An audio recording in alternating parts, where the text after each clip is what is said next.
अगर आप प्रेग्नेंट हैं और मन ही मन नॉर्मल डिलीवरी की इच्छा कर रही हैं तो ये वीडियो आप ज़रूर देखिए, क्योंकि इस वीडियो में 3D के माध्यम से हमने बताया है कि नॉर्मल डिलीवरी कैसे होती है और अगर आप नॉर्मल डिलीवरी चाहते हैं तो आपको क्या करना है। नमस्कार, माय उपचार से मैं डॉक्टर अर्चना निरुला हूँ। सबसे पहले मैं आपको 3D के माध्यम से बताऊंगी कि नॉर्मल डिलीवरी कैसे होती है।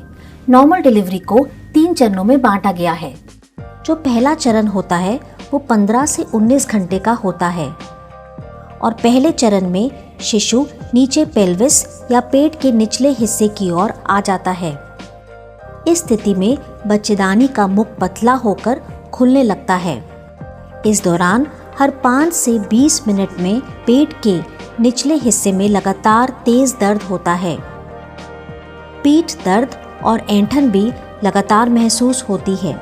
बच्चेदानी का मुख खोलने के लिए म्यूकस प्लग निकल जाता है, जिससे लाल या भूरे रंग का स्राव हो सकता है। इसके साथ ही बच्चे के चारों तरफ जो पानी होता है वो या तो तेज बहाव के साथ निकलता है या थोड़ा थोड़ा करके बाहर आता है। अगर आपको 9वें महीने में या 9वें महीने के आखिर में दर्द, पानी छूटना या भूरा या लाल रंग का स्राव होता है तो आपको तुरंत अस्पताल जाना चाहिए।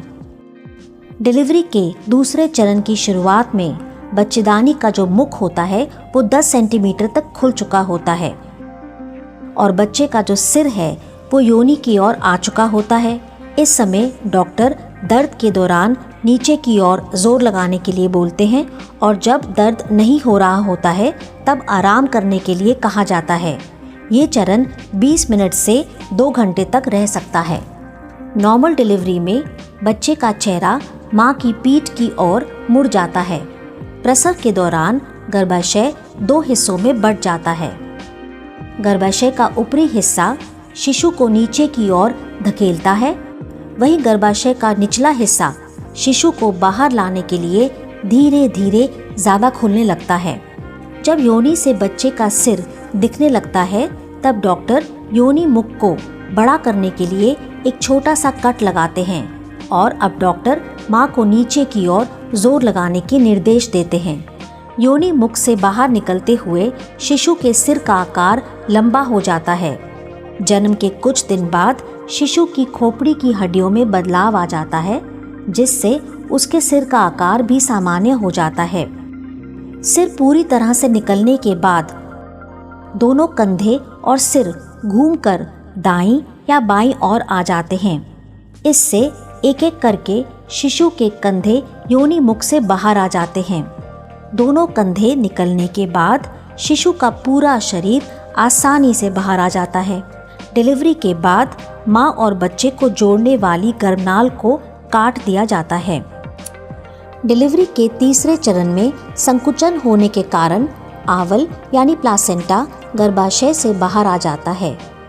इस चरण में मां और शिशु को स्किन टू स्किन कांटेक्ट या स्तनपान करवाया जाता है।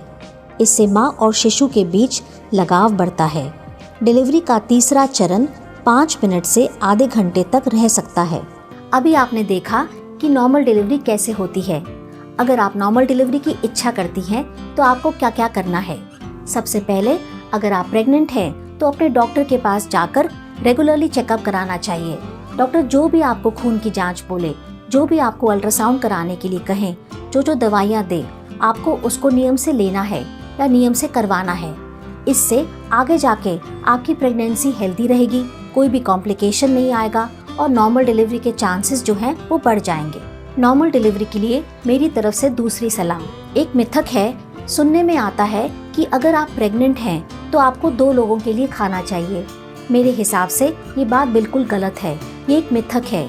आपको एक वेल बैलेंस डाइट लेनी है, यानी एक नियमित आहार लेना है और आपका जो वजन है उतना ही बढ़ना चाहिए जितना नॉर्मल और हेल्दी है, क्योंकि अगर आपका वजन बहुत ज़्यादा बढ़ेगा तो आगे जाकर नॉर्मल डिलीवरी होने में आपको परेशानी आ सकती है।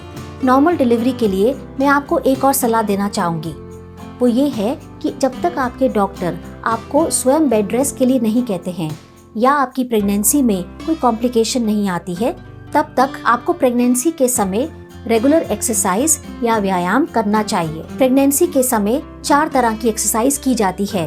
पहली एक्सरसाइज होती है ब्रीदिंग एक्सरसाइज या प्राणायाम। अगर आप प्रेगनेंसी के समय लगातार प्राणायाम करते हैं तो आपके शरीर में ऑक्सीजन की मात्रा बढ़ जाती है, आपके गर्भाशय में ऑक्सीजन की मात्रा बढ़ती है और बेबी तक भी ऑक्सीजन की मात्रा ज़्यादा पहुंचती है।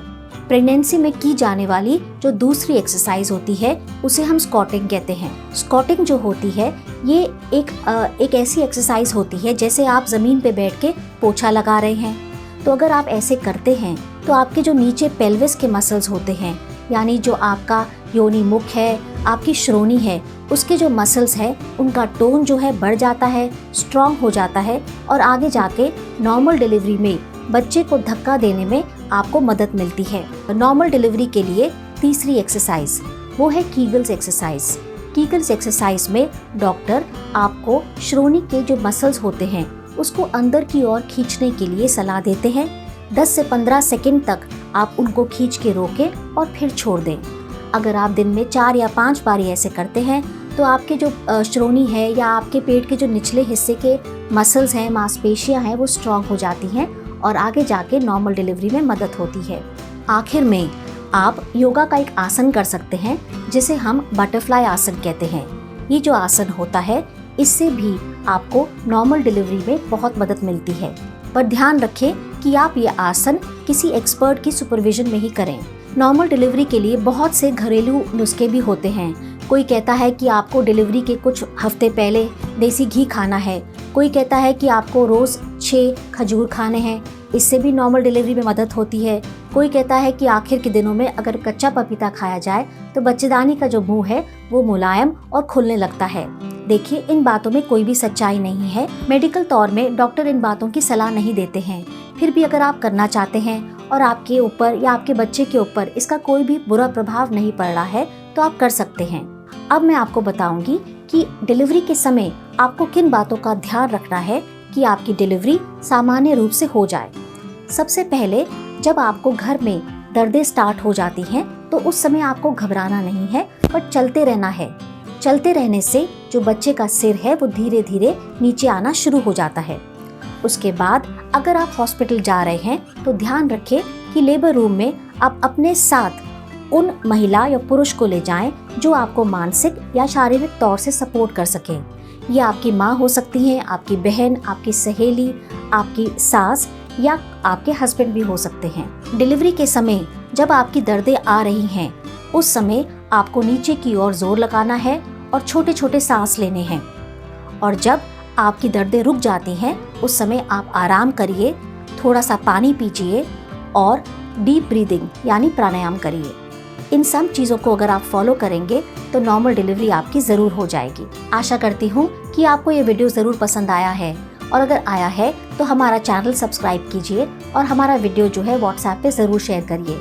और अगर इस वीडियो से संबंधित आपको कोई भी सवाल पूछना है तो नीचे कमेंट बॉक्स में पूछिए।